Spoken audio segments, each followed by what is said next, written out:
امام مالک رحمۃ اللہ علیہ کے ایک شاگرد کہتے ہیں کہ میرے استاد جو تھے وہ بڑے پرجوش تھے علم پڑھانے میں، شوق ہوتا ہے پڑھانے کا۔ یہ کچھ لوگ جمعہ پڑھاتے ہیں تو کچھ کہتے ہیں کہ ان جمعہ آ گیا تو کی کرنا ہے۔ ہمارے شاگردوں میں بھی ایسی ہیں، رات کو پوچھتے ہیں۔ ایک سے میں نے آج سویرے پوچھا، میں نے کہا بیٹے آج تو جمعہ پڑھانا ہے کی تقریر کرنے کے اندر استاد جی ڈیسائیڈ نہیں کیتا۔ تو میں کہ بھی تو بڑا مولوی تھا نے ڈیسائیڈ کیتا، میں تے 8 دن پہلے ہی ڈیسائیڈ کر لینا، کیونکہ مجھے تو تیاری کرنی پڑتی ہے۔ بڑا علم ہوتا ہے نا لوگوں کے پاس، تو ڈیسائیڈ نہیں کرنا، بیٹھیں گے تو فر بات جاری ہو جائے گی۔ کہنے لگا نہیں وہ میں نے کہا خدا کے بندے کہتے ہو لوگ آخر میں آتے ہیں، تم بتاؤ تم تو تیاری آخر میں شروع کرتے ہو، کچھ خدا کا خوف کریں بھائی۔ ایک استاد ہوتا ہے ایک پرجوش۔ امام مالک کے شاگرد فرمانے لگے کہ ہمارے استاد پڑھانے میں بڑے باذوق تھے، ان کا جذبہ رہتا تھا پڑھانے کا، اور کتاب سے وابستہ رہتے، پڑھنا پڑھانا مسائل دریافت کرنا، یہ شعبہ ہے نا جی ہمارا۔ جس طرح آپ جس شعبے سے وابستہ ہیں تو اگر آپ اس کو چھوڑ دیں گے نا، فزکس کا استاد بھی کہتا ہے کہ اگر رات کو میں خود پڑھوں گا نہیں تو سویرے پڑھا نہیں سکوں گا۔ تو اگر آپ وابستہ نہ رہتے اپنے شعبے کے ساتھ، نئی نئی چیزیں پیدا ہوتی ہیں، جدت آتی ہے، تو آپ جوش ہی نہیں ہے اس شعبے کا، تو پھر بات کیسے آگے بڑھے گی؟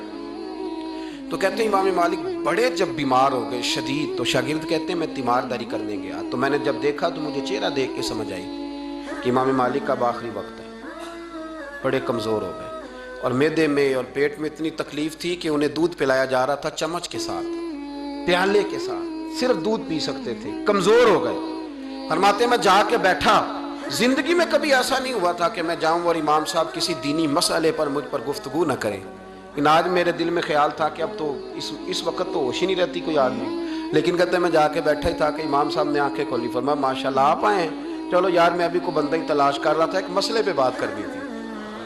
کہتے ہیں لفظ نہیں پورے ادا ہوتے، ان کے جملے ٹوٹتے ہیں، بیچارے کمزور ہو گئے، بڑھاپا ہے، ایک مسئلے پر بات کرنی تھی۔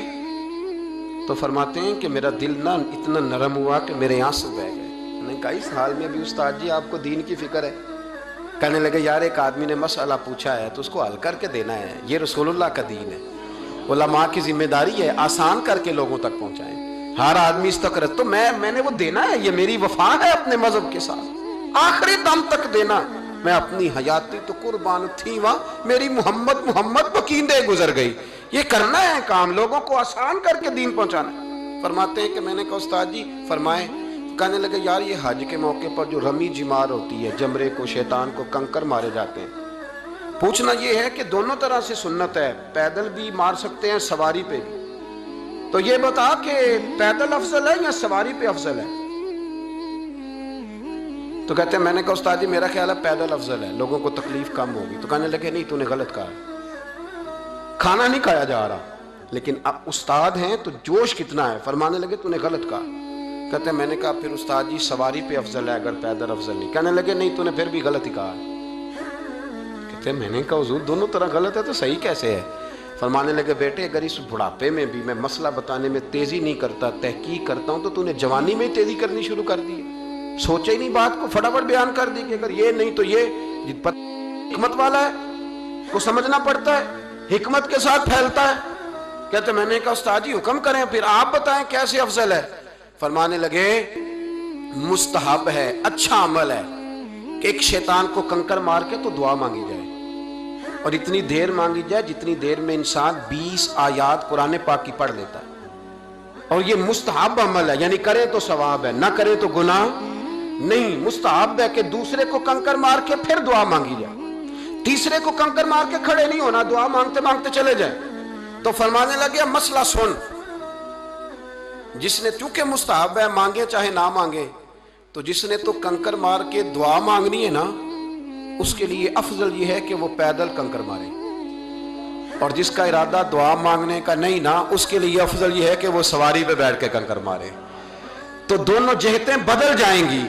فرماتے ہیں اس بڑھاپے اور کمزوری میں میں نے امام مالک کی وہ فقاہت دیکھی، اور فرماتے ہیں جب فارغ ہو کے نا امام مالک سے میں باہر نکلا، سلام لے کے میں دروازے پہ پہنچا تھا، ابھی کمرے کے دروازے پہ امام صاحب نے بلند آواز سے کلمہ پڑھا اور ان کی روح پرواز کر گئی، بلند آواز سے کلمہ پڑھا، روح پرواز کر گئی۔ اتنا دین کا جذبہ، شوق، اتنا طبیعت کے اندر درد دین کے لیے کہ آخری وقت تک مسائل دین میں غوطہ زنی، کس طرح کر کے امت کو آسان دین پہنچایا جائے. امید ہے دوستوں آپ سب لوگ خیریت سے ہوں گے. Welcome to my YouTube channel. یہ میرا یوٹیوب چینل ہے جس میں ہم دینی مسائل بیان کرتے ہیں. اسے کائنڈلی لائک سبسکرائب اور کامنٹ بھی کر دیجیے تاکہ اور بیل نوٹیفیکیشن بھی آن کرے تاکہ ہماری مزید جو اپلوڈ کی جانے والی ویڈیو آپ تک آسانی سے پہنچ سکے اور آپ مزید مسائل آپ جن کو آپ کا جن مسائل کا بھی شکار ہے وہ آپ تک آسانی سے پہنچ سکے.